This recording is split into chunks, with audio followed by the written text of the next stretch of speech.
북한이 리포트 주한미대사의 피습을 정당화하는 입장을 내놓으면서 그렇지 않아도 냉랭한 북미 관계가 더 꼬이게 될 것이라는 전망이 나오고 있습니다. 그리고 정부와 여당이 김기종 사건을 종북 세력의 소행으로 규정지으면서 우리 사회는 또다시 이념 논쟁에 빠져들고 있는데요. 김근식 경남대 정치외교학과 교수, 안찬일 세계북한연구센터 소장과 함께 자세한 북한 관련 이슈 짚어보겠습니다. 어서 오세요. 안녕하십니까. 안녕하세요. 안녕하십니까. 북한이 리포트 대사 피습에 대해서 응당한 징벌이다. 굉장히 빨리 신속하게 이런 입장을 내놨는데요. 어떻게 보십니까? 네, 북한은 이제 그 사건이 일어난 지 10시간도 채 안 돼서 그러니까 리포트 대사의 그 핏자국도 닦아내기 전에 아주 준비를 한 것처럼 이 김기정 씨 사건을 무슨 반미 선전에 아주 지금 유용하게 활용하고 있거든요. 심지어 아마 최근 들어서는 이것을 이제 안중근 의사의 어떤 의거와 비교하면서 지금 선전 공세를 벌이고 있는데 북한이 이제 올해 연초부터 지금 반미 선전 공세를 지금 그 극도로 강화시켜 있는 가운데 정말 호재를 만난 것처럼 이렇게 선전하고 있습니다. 그러나 이것은 우리가 이 성격을 규정짓기 전에 엄연한 이런 반인륜적 테러이고 참 우리 대한민국이 그 치안 모범 국가였는데 불행하게 이런 사건이 일어난 데 대해서 북한이 이와 같이 비난 공세를 퍼붓고 있는 것은 역시 북한 체제와 또 북한 정권에 대해서 국제사회의 신뢰를 스스로 무너뜨리는 이런 일이라는 걸 지금 잘 모르고 있는 것 같습니다. 네, 교수님 어떻게 보십니까? 제가 봐도 참 북한의 이 대남 전략을 짜는 통전부 사람들의 이제 그 정세 인식이 굉장히 문제가 있는 것 같습니다. 그러니까 저 스스로도 이런 일이 나타난 걸 보고 북한 역시 과거의 그 구태연한 대책에서 지금 벗어나지 못하고 있는 것 같은데 그 2009년에 이 테러 지원국이라고 하는 북한의 그 미국이 지정해 놓은 게 있었어요. 그걸 이제 어렵사리 풀어줍니다. 그게 북핵 문제가 좀 진전이 되면서 김정일 죽기 전에 그 진짜 평생에 자기의 업적으로 했던 게 바로 테러 지원국 지정 해제였는데 그 테러 지원국을 했던 건 뭐냐면 1988년에 그 칼기 858개 사건, 마유미 사건으로 이제 테러를 했다는 것이 드러났기 때문에 테러 지원국이라는 오명을 받았던 거거든요. 그게 이제 수십 년이 지나서 그동안 수십 년 동안 그런 일이 없었기 때문에 빼준 거거든요. 근데 만약에 지금 이 사건을 안중근 의사로 빗대버리면 명백한 테러인 건 분명한 건데 이 테러에 대해서 직접 지원하지는 않았겠지만 테러를 옹호하는 국가가 지금 되는 거 아니겠습니까? 그래서 저는 지금 북한의 대남 전략이 아무리 반미 선동이 중요하고 군사훈련 반대가 중요하다 하더라도 우리 국민 정서, 그다음에 국제적 규범 이런 걸 생각해 보면 이러한 그 지금 우리 국민 중 누가 리포트 대사를 대한민국의 총독으로 생각합니까? 이건 이또희를 죽인 우리 안중근 의사가 된다는 것은 이건 정말 역사적인 모렴치한 인식이거든요. 그런 측면에서 보면 참 안타깝고 북한이 이런 행동이 앞으로도 국제규범에 등장하는 데 있어서 북한을 발목을 잡는 그런 좀 일이라고 생각합니다. 북한이 이렇게 옹호하고 있는 것과 더불어서 북한이 작년 말부터 수차례나 리포트 대사의 실명을 거론하면서 신변 위협 발언까지 쏟아냈었다고 해요. 그리고 앞서서 그 종로경찰서 브리핑도 보면은 김기종이 김정일 저술 서적 또 민족의 진로 같은 이정물을 포함한 그런 여러 가지 자료들을 가지고 있었다라고 하는데 그 배후에 누군가 공범이 있거나 또는 북한이 있거나 이럴 가능성도 우리가 생각해 볼 수 있지 않겠습니까? 그렇죠. 이게 종북이나 친북은 결국 자기가 내가 종북을 했다, 종북주의자다 이렇게 규정하지 않아도 북한의 김정은 체제, 독재 체제를 지지하고 그것이 유리하게 만들면 그것이 바로 종북이고 친북이라고 저는 규정하고 싶거든요. 그리고 이 양반은 이제 자주 그 북한에 그런 7, 8차례 드나들었고 심지어 금강산에도 가서 1박 했고 그러다 보면은 제가 볼 때는 이 사람의 과거 행적으로 볼 때 통전부 요원들이 접근해서 뭔가 이렇게 직접 공작원으로 임명하진 않더라도 암묵적인 친북 활동을 하도록끔 오도했을 가능성도 저는 충분히 있다고 봅니다. 이제 그 LA에 있는 이제 노길남 씨라든지 이 사람들 북한에 가서 김일성상, 김정일상 이런 큰 상들을 받지 않았습니까? 그리고 또 신은미, 황선씨 이런 사람들도 평양에 갔다 와서는 자신들이 발언이 통일을 위한 길이다 이렇게 말하지만 사실 북한을 찬양하는 말들을 은연중 너무나 많이 쏟아냈고 그것은 북한의 현실과는 동떨어진 분명한 그 발언이었기 때문에 이 김기종 씨 역시 자기가 종북도 아니고 친북도 아니라고 말하지만 그 외친 구호, 반미나 지금 또 군사훈련이 진행되는 도중에 이렇게 반미 감정을 자극하고, 물론 뭐 우발적이고 자기 독단적인 행동이지만 그것이 우리 사회에 미치는 영향, 또 북한 김정은 정권에게 주는 어떤 그 어드밴티지, 이런 건 전혀 고려하지 않고 있기 때문에 우리가 제가 개인적으로 볼 때는 충분히 종북, 친김 이런 성격을 가진 행동이었고 그렇게 지탄받아 마땅하다고 봅니다. 저는 조금 의견이 다른데요. 안 박사님 말씀대로 지금 경찰이 이제 수사를 진행하고 있기 때문에 북한과의 직접적인 연계라든지, 만약에 말씀하신 대로 배후의 지시라든지 이런 게 있었으면 뭐 당연히 국가보안법상에 이제 엄중한 처벌을 받아야 한다고 생각하고요. 네. 그런데 그런 가능성을 우리가 이제 엄정하게 수사하는 것과 별도로 지금 제가 말씀드리고 싶은 건 뭐냐면, 북한이 주장하는 것들을 하면서 김기종이가 했던 말은 북한이 좋다, 김정은이 훌륭하다, 이런 이야기를 한 것은 확인된 게 없어요. 북한이 주장하는 대남선전, 예컨대 한미합동훈련 반대, 그다음에 이산가족 상봉을 위해서는 군사훈련해서는 안 된다, 평화협정을 맺자, 이런 북한의 상투적인 대남선전에 동조한 거거든요. 그러니까 저는 북한이 남쪽의 일정의 진보 진영을 견인하기 위해서 대남선전에 활용하는 구호들을 이 사람이 같이 동조했다고 그래서 그게 김정은 체제를 훌륭한 것으로 보고 북한을 낙원으로 보고 북한이 우리나라에 비해서 훨씬 더 훌륭한 나라라고 보는 것은 아니라는 것을 좀 규정을 좀 해야 된다고 생각하고요. 두 번째로는 이제 이 양반이 했던 것을 직접적으로 해서 국가보안법상의 위반을 수사하더라도 우리 국가보안법 법 체계가 북한의 대남 선전 주장과 똑같은 주장을 했다고 국가법 처벌받는 게 아닙니다. 그런데 전두환 시기 때 저도 그때 학생운동을 했습니다만, 북한이 매일매일 대남 선전에서는 전두환 정권 타도하자라고 주장을 했죠. 그럼 우리 학생운동권이 진짜 민주주의를 위해서 전두환 정권 타도하자로 주장을 했다고 해서 북이 주장했으니까 학생도 주장했으니까 국가보안법상의 이적단체 동조다, 이렇게 보는 건 아닌 걸로 우리가 다 알고 있는 거 아닙니까? 그래서 저는 이 부분을 직접적 연계나 배후나 지시가 있었다면 이거 큰 문제가 되지만, 그렇지 않고 북한의 대남 선전에 스스로 자생적으로 북한의 선전에 동화돼가지고 그 이야기를 하는 것은 그 직접적 배후에 연계된 것과 좀 구분해서 봐야 한다고 생각을 합니다. 네. 그런데 이 직접적인 배후를 찾아내긴 참 힘들지 않습니까? 만약에 뭐 우리 민족끼리에서도 계속해서 리포트 대사에 위협을 가했고 뭐 그런 글들이 있어서 그것을 보고선 김기종이 그런 범행을 저질렀다 하더라도 어떤 직접적인 배후를 찾아내긴 좀 힘들지 않습니까? 그렇죠. 그것은 뭐 본인이 침묵하거나 이게 묵비권을 행사하거나 그런 건 드러나진 않겠지만, 네. 일단은 제가 볼 때는 이 사람이 저런 행동을 함으로써 우리 대한민국에 줄 수 있는 피해의 무게, 또 북한 김정은 독재 정권에게 줄 수 있는 이익이 무게, 이걸 네. 계산해야 된다고 저는 봅니다. 그렇기 때문에 뭐 보안법에 걸리느냐 아니냐는 이제 물론 구체적인 수사 과정에서 드러나겠습니다만은, 북한 정권으로서는 이번 이 사건을 통해서 정말 제가 볼 때 2, 3년 안에 북한 체제가 변하지 않으면 붕괴될 수밖에 없는 지금 상황인데, 저런 상황을 통해서 북한의 수명이 1년, 2년 더 연장된다, 이렇게 우리가 계산한다면은 저것이 바로 북한 정권에게 주는 이익이 될 것이고, 그런 면에서 물론 뭐 이자 김 교수님 말씀대로 뭐 지시를 받았냐 안 받았냐 이것은 별도의 수사를 통해서 드러나겠지만, 알게 모르게 이 사람이 북한에 드나들면서 친북으로 경도돼 있고, 또 대체로 우리 친북 세력들은 북한에 경도돼 있는 경우가 많고 그것을 하나의 백그라운드로 생각하고 있기 때문에 저런 모험적인 행동을 하지, 네. 우리나라가 전혀 분단되지도 않고 북한이라는 어떤 근원지가 없다면은 저런 행동을 잘 하지도 않고 용기가 없다고 볼 때 이것은 종북이나 친북이 저는 분명하다, 그렇게 보는 것입니다. 예, 그러니까 김기종 씨 개인은 뭐 당연히 종북이라고 볼 수가 있죠. 그러나 네네. 김기종 씨 개인의 이런 잘못된 범행을 놓고 그런 주장을 하는 대부분의 사람들을 다 종북으로 몰아가는 것은 제가 볼 때 문제가 있다고 보고요. 그러니까 자생적 종북이라고 하는 사회적 병리 현상이 있다고 봐요. 그러니까 저는 김기종 씨도 이제 그런 사회로부터 고립되고 사회에 적응 못하는 일종의 이제 그 과대망상증 비슷한 사람인데, 예전에도 그런 사람 있지 않습니까? 멀쩡하게 대한항공의 기장이고 고액의 1억대 연봉을 받는 사람인데 인터넷상에 들어가서 북한을 찬양하는 글을 쓰고 그런단 말이죠. 제가 볼 때 약간 정신적 이상한 사람이거나 스스로 자기가 북한에 대해서 그렇게 가하는 사람들이 있어요.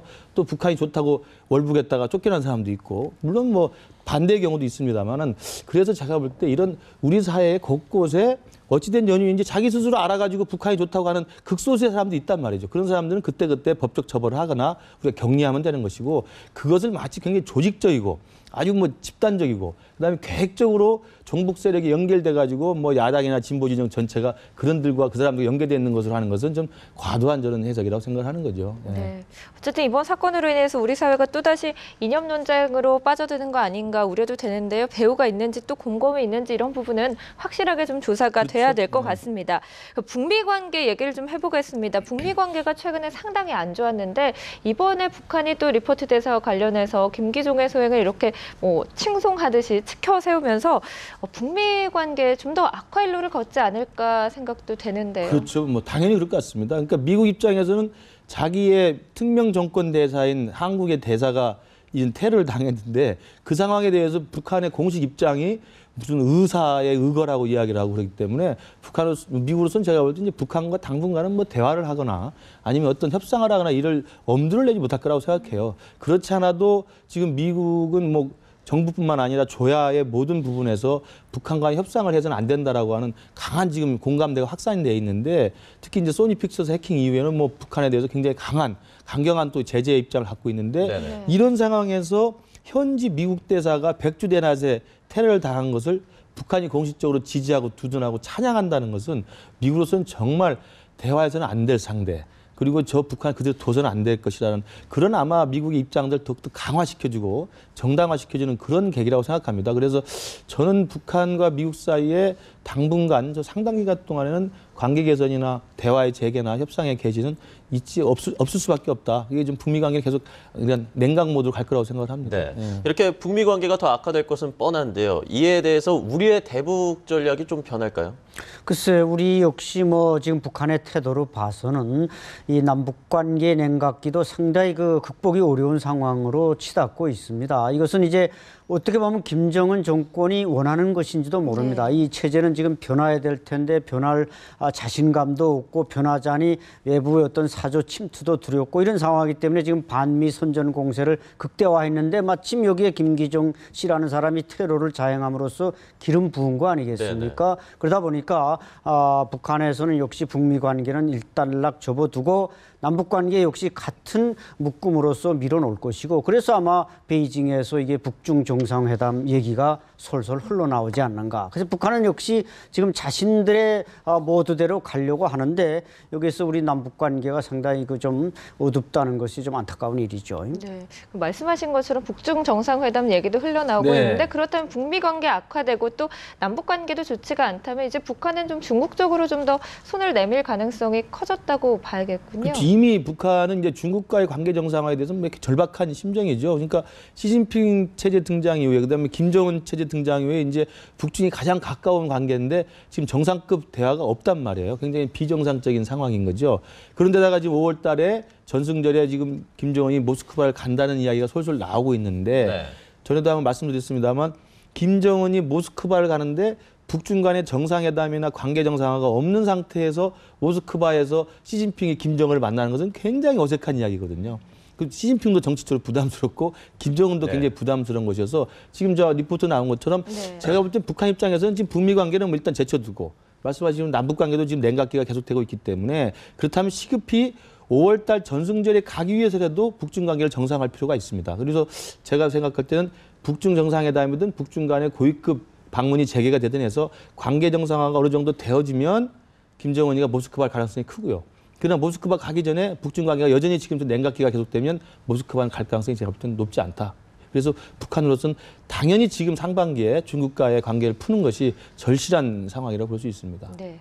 소장님, 얼마 전에 오바마 미국 대통령이 그 유튜브 인터뷰에서 북한 붕괴라는 단어를 써가면서 발언을 했는데 이번에는 힐 차관보가 또 북한 붕괴 발언을 했거든요. 북한도 아무래도 계속해서 붕괴라는 단어들이 나오면서 좀 압박감을 느낄 수밖에 없을 것 같은데요. 그렇죠. 또 붕괴 방식도 뭐 물리적인 방법이 아니라 그 사이버 이런 분야로 이제 북한을 붕괴시킬 수 있다. 그것은 이제 인터뷰에 대한 어떤 그 자신감 이런 걸 통해서만 미국이 그런 발언들을 지금 고위층이 쏟아내고 있는 것 같은데, 그러니까 이 김정은으로서는 가뜩이나 지금 취약한 체제를 어떻게 유지해 가느냐 이런 고민이 있는데, 그와 같은 지금 미국 고위층 인사들이 발언이 나오니까 더욱더 불안해지고 거기에 대해서 또 반발하면서 지금 반미 선전 이런 공세를 강화하고 있단 말이죠. 그런 측면에서 볼 때 아마 김정은으로서는 이게 어떤 그 IT 공격, 사이버 전략에 의한 북한 붕괴론이 여러 가지 방법론이 사실 있습니다. 뭐 우리가 뭐 DVD를 보낸다든지 뭐 USB를 보낸다든지 해서 외부 사조를 침투시키는 것도 북한 붕괴의 하나의 방법론이고, 그렇기 때문에 지금 뭐 또 우리 단체가 탈북 단체가 마침 또 이제 북한에다가 이제 천안함 그 사건은 그 기념이 아니라 이제 그 계기로 해서 네. 이런 걸 뿌린다는 거 아닙니까? 그렇기 때문에 이 국제사회가 그렇게 압박을 해오고 또 우리 탈북 단체나 이런 사람들이 이런 걸 할 경우 김정은 정권으로서는 상당히 불안하기 때문에 과연 그런 걸 어떻게 극복하고 국제사회로 나갔냐 이런 거기 때문에 결국 탈출구의 한 방법으로서 제가 볼 땐 태양절 4월 15일에 아마 중국의 고위 대표단을 한번 불러들이고 네. 그다음에 4월 말쯤 베이징을 한번 가고 이런 로드맵을 마련하고 있을지도 모릅니다. 네. 소장님께서 말씀하신 대로 탈북자 단체가 26일이죠. 이 네. 천안함 북침 5주기에 저 인터뷰 DVD를 보내고 이제 대북 전단을 보낸다고 하는데, 지금 분위기상 좀 정부가 말려야 될 상황인지 어떻게 보십니까? 저는 이제 우리 정부의 판단이 좀 이제 필요한 시점이라고 보는데 네. 좀 고민이 있을 거라고 봅니다. 금년 신년초부터 이제 남한과 북한 사이 관계 개선을 위해서 서로 대화도 제의해 놓은 상태이고, 금년에는 어떤 골든 타임이기 때문에 남북 관계를 개선할 수 있는 어떤 정확한 돌파구를 만들자는 것이 박근혜 대통령의 지금 입장인데, 네. 지금 관계 개선은 지금 돌파구가 안 만들어지고 있잖아요. 그래서 제가 볼 때는 북한이 지속적으로 주장하고 있는 삐라살포 중단, 이 부분에 대해서 우리 정부가 일정한 좀 성의라든지 일정한 어떤 적극적인 입장을 보여주면 그나마 대화의 어떤 가능성이 있다고 보는데, 이번에 이 탈북자 단체가 보내는 이 부분에 대해서 우리 정부가 또 그냥 방관한다고 한다면 북한으로서 또 강력하게 또 반발할 것이고, 그래서 김정은 입장에서는 박근혜 정부가 이 삐라살포, DVD 살포를 막으면 남북 대화에 한번 긍정적인 신호를 보고 북한이 나올 가능성이 있고요. DVD 살포를 막지 않고 방치하면 북한으로서는 역시 박근혜 정부는 흡수통일을 기도하는 것이다. 이렇게 규정하고 남북 대화는 훨씬 더 가능성이 없는 것으로 갈 가능성이 큽니다. 그래서 우리 정부로서는 아마 여러 가지 전략적인 고민을 해야 될 필요가 있다고 보고, 저는 개인적으로는 이 DVD 자체가 뭐 박상학 대표가 또 날린다고 비공개로 한다고 그러는데 공개를 하는 것 같은데요. 네. 비공개를 공개하는 아주 모습을 네. 갖고 있는데, 이런 분이 DVD를 날리는데 저는 삐라보다 DVD의 효과는 훨씬 적다고 봅니다. 왜냐하면 삐라는 일반 북한 주민들이 볼 수 있는 거지만 DVD는 일정하게 잘 사는 사람이 볼 수 있는 거예요. 플레이어가 많이 DVD를 없다는 볼 거죠. 수 있는 기기가 있어야 될 거 아닙니까? 네. 북한에서 그런 기기를 갖고 있는 사람은 북한의 상당한 상류층들이고, 그 상류층들은 대부분 북한 정권의 친화적인 사람들입니다. 그 사람들은 재미로 보는 것이지 이것이 북한 주민에게 큰 영향을 있어서 반 김정은에 대한 정서를 확산시키기는 되게 어려울 것 같아요. 그래서 저는 박상학 대표한테 DVD보다 네. 삐라를 차라리 날리라고 말씀드리고 싶습니다. 네. 네. 저는 거기에 대해서 이제 조금 다른 입장이, 물론 합리적으로 볼 때는 북한을 이제 대화를 끌어내기 위해서는 하지만 지금 이번 김기정 씨 사건을 보면서 북한은 큰 실수를 했다. 그것을 안중근에 비교하고 무슨 남한의 민심이니 뭐니 너무나 우리를 또 자극했습니다. 그렇기 때문에 이번 기회에는 차라리 저는 DVD라든지 뭐 B라도 더욱 좋고, 네. 뭔가 북한을 좀 자극하는, 뭔가 이 북한에게 좀 정신을 차리게 하는 그런 걸 좀 많이 뿌려야 된다고 저는 생각합니다. 네. 그런가 하면요, 북한의 외교관이 방글라데시 국제공항에서 금괴를 압수당하는 일도 있었거든요. 그 북한 외교경제 담당하는 1등 서기관이라고 하는데, 외교관 하면 어떤 국가를 대표하는 인물이 아니겠습니까? 그런데 금괴를 밀수하려는 게 네. 어떻게 봐야 되나요? 북한에서 종종 있는 일입니다. 그러니까 북한의 외교관이라는 것은 말씀하신 대로 그 국가의 외교 사절로 어떤 영사 업무라든지 공공 외교를 하는 거라기보다는 네. 북한의 절박한 경제 상황, 그다음에 국내 통치 자금의 절박한 필요성, 이런 것들이 있기 때문에 세계 곳곳에 나가 있는 북한 외교관들은 가장 중요한 게 외화를 많이 만들어서 본국에 송금하거나 네. 가져가는 것이고, 또 김정은 체제의 통치 자금이나 필요한 어떤 자금을 위해서 이러저러한 활동들, 경제 활동을 해서 여러 가지 것들 챙겨가야 되는 거거든요. 그러니까 뭐 금괴를 가져가다 걸렸다는 것은 예전에 자주 있었던 일이고, 네. 최근에 좀 뜸하다가 이번에 이제 다시 발각된 건데요. 제가 볼 때는 그만큼 지금 북한이 대외적으로 또 국제적으로 여전히 우리가 생각하는 공공의 규범, 모두가 준수해야 될 어떤 국제적 글로벌 스탠다드를 지금 벗어나서 외교관조차도 그런 경제적인 어려움 때문에 네. 그런 그 외교관으로서 할 수 없는 그런 일을 하는 것이라고 좀 볼 수 있습니다. 네. 방글라데시는 해당 서기관을 뭐 기소하는 방안을 검토 중이라고 하는데 북한의 입장은 또 어떨 것 같습니까? 물론 뭐 북한은 아주 큰 손실을 봤죠. 5억이면 뭐 거의 160만 불 정도를 지금 빼앗기게 생긴 거 아닙니까? 외교관이 구속되느냐 안 되느냐보다도 지금 김정은으로서는 그 금괴를 빼앗겼다는 데 대한 비통함이 있겠습니다만은 이번에 저희가 조금 알아본 바로는 이제 네. 태양절을 맞으면서 뭔가 정치적 이벤트를 해야 되다 보니까 외국 공관들의 50만 내지 100만 불의 외화를 다 바치라 충성 자금으로 이렇게 이제 강요를 했는데 아마 이 사람이 뭔가 좀 저돌적으로 그 앞장서서 하고 좀 표창을 받으려고 그러다가 이제 저게 걸린 모양인데 이제 지적하신 대로 북한은 뭐 금괴뿐만 아니라 마약이니 뭐 양담배니 술이니 이걸 계속 밀매해서 외화벌이를 하고 그걸로 또 대사관 자체를 다 자체 자금을 마련해서 대사관을 유지해야 되기 때문에 앞으로도 이런 북한 내에서 통치 자금이나 충성 자금을 마련하기 위한 이런 불법 행위는 그치기가 뭐 어려울 것입니다. 네, 북한의 사정이 어떤지 다시 한번 확인할 수 있는 네. 사건이 아닌가 싶은데요. 그런가 하면 그 북한에 억류 중인 캐나다 국적 이면수 목사가 장성택 라인과 연관이 됐을 가능성도 제기가 됐다고 하는데 이게 좀 일리 있는 분석인지 어떻게 보십니까? 글쎄요, 이제 이 이면수 목사는 일단 캐나다에 거주하는 한인교회 목사님인데 국적은 캐나다입니다. 그래서 이 문제는 이제 캐나다 쪽에서 이제 그 영사 관계로 이제 풀어야 될 문제입니다만 제가 알아본 바로는 이면수 목사님이 수십 차례 북한을 다녔던 네네. 분이에요. 네네. 왜냐하면 이제 여러 가지 그 인도적 지원이라든지 아니면 건강 문제, 유아 지원 이런 걸 통해서 갔는데 그 내부에서 장성택 때문에 잡혔을까라는 분석은 제가 볼 때 장성택이 그동안에 상당히 많은 권한과 활동들을 했기 때문에 이면수 목사가 수십 차례 방북을 하면서 장성택과 친밀한 관계를 유지했을 가능성이 있을 거라고 봅니다. 그래서 아마 장성택 사람으로 분류가 돼서 잡혔을 가능성도 있다고 보는데 저는 그 가능성 말고도 우리가 통상적으로 생각하는 것처럼 과거에 그 미국 여기자라든지 그다음에 이번에 또 풀려났던 케네스 베라든지 네네. 이런 사람들 보면 가끔 가다가 북한 내에서의 활동이나 발언 하나 가지고 북한은 꼬투리를 잡아서 억류를 하는 경우도 있거든요. 그래서 저는 장성택 라인이라는 정치적인 성격의 억류 아니면 북한 내의 활동 중에서 여러 가지 언동 때문에 북한이 트집을 잡아서 억류하는 경우 이 두 가지 경우를 좀 나눠서 봐야 될 것 같고 지금 그 이면수 목사뿐만 아니라 지금 우리 국적의 김정옥 선교사도 지금 계속 억류돼 있습니다. 그것은 우리 정부가 나서서 지금 빨리 석방을 해야 되는데 이번에 이면수 목사 건뿐만 아니라 김정옥 선교사도 관련해서 우리 정부도 적극적으로 빨리 무슨 좀 노력을 해서라도 우리 국민이 지금 북한에 억류돼 있는데 이 손을 놓고 있어서는 안 되죠. 빨리 송환할 수 있도록 노력을 해야 된다고 생각합니다. 네. 네, 두 분 말씀 여기까지 듣겠습니다. 김근식 경남대 정치외교학과 교수, 안찬일 세계북한연구센터 소장과 함께했습니다. 고맙습니다. 감사합니다.